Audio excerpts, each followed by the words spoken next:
Hi hello welcome to cook with Nandu. இன்றைக்கு நம்ம சேனலில் அப்கமிங் டேஸில் நிறைய ஃபெஸ்டிவல்ஸ்லாம் வந்துட்டுருக்கு. அது மட்டும் இல்லை, வீட்டில் பர்த்டேஸ் அந்த மாதிரிலாம் நிறைய வரும். ஸோ வீட்லேயே நம்ம கேக் செஞ்சு மற்றவங்கள சர்ப்ரைஸ் பண்ணுறப்ப ரொம்ப நல்லாயிருக்கும் இல்லையா? ஸோ வாங்க எப்படி செய்கிறதுன்னு பார்த்துடலாம். அதுக்கு ஒரு மிக்ஸி ஜாரில் ஆல்ரெடி டிஸ்பிளேயில் ஷோ ஆகிட்டுருக்கு என்னென்ன தேவையான பொருட்கள் அப்படின்ட்டு, அதையும் நீங்கள் செக் பண்ணிக்கோங்க. Sugar powder and then egg, இதை நல்லா கிரைண்ட் பண்ணி எடுத்துகிட்டு வந்துடலாம். இந்த அளவுக்கு கிரைண்ட் பண்ணதுக்கப்புறமா மைதா ஆட் பண்ணிக்கலாம். நீங்கள் எந்த அளவுக்கு கிரைண்ட் பண்ணுறீங்க, அப்படி இல்லைன்னா விஸ்க் வச்சு கூட நீங்கள் மிக்ஸ் பண்ணலாம். எந்த அளவுக்கு நீங்கள் மிக்ஸ் பண்ணுறதோ சரி, கிரைண்ட் பண்ணுறதோ சரி, அந்த அளவுக்கு நல்ல டேஸ்ட் கொடுக்கும், நல்ல ப்ளஃபியாகவும் இருக்கும். அதுக்கப்புறமா வெண்ணிலா எசன்ஸ், அது கூடவே பேக்கிங் பவுடர் பேக்கிங் சோடா கூட நீங்கள் யூஸ் பண்ணிக்கலாம். அதையும் ஆட் பண்ணிவிட்டு இன்னும் நல்லா கிரைண்ட் பண்ணதுக்கப்புறமா அமுல் மிட்டாய் ஆட் பண்ண போகிறோம். ஒரு எக்ஸ்ட்ரா ஒரு டேஸ்ட்டுக்காக ரொம்ப ஸ்வீட்டாக இருக்கும். ஸோ பசங்களும் விரும்பி சாப்பிடுவாங்க. அமுல் மிட்டாய் ஆட் பண்ணிவிட்டு அதையும் நல்லா கிரைண்ட் பண்ணி எடுத்துகிட்டு வந்து இந்த மாதிரி கன்சிஸ்டன்சியில் கரெக்டாக மிக்ஸ் பண்ணி வச்சுக்கோங்க.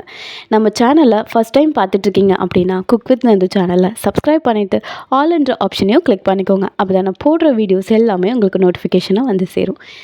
இந்த மாதிரி ஒரு பேனில் நீங்கள் குக்கரில் வைக்க போகிறதா இருந்தால் அதுக்கு தகுந்த பேன் எடுத்துக்கோங்க. ஓவனில் வைக்க போகிறதா இருந்தால் அதுக்கு தகுந்த பேன்.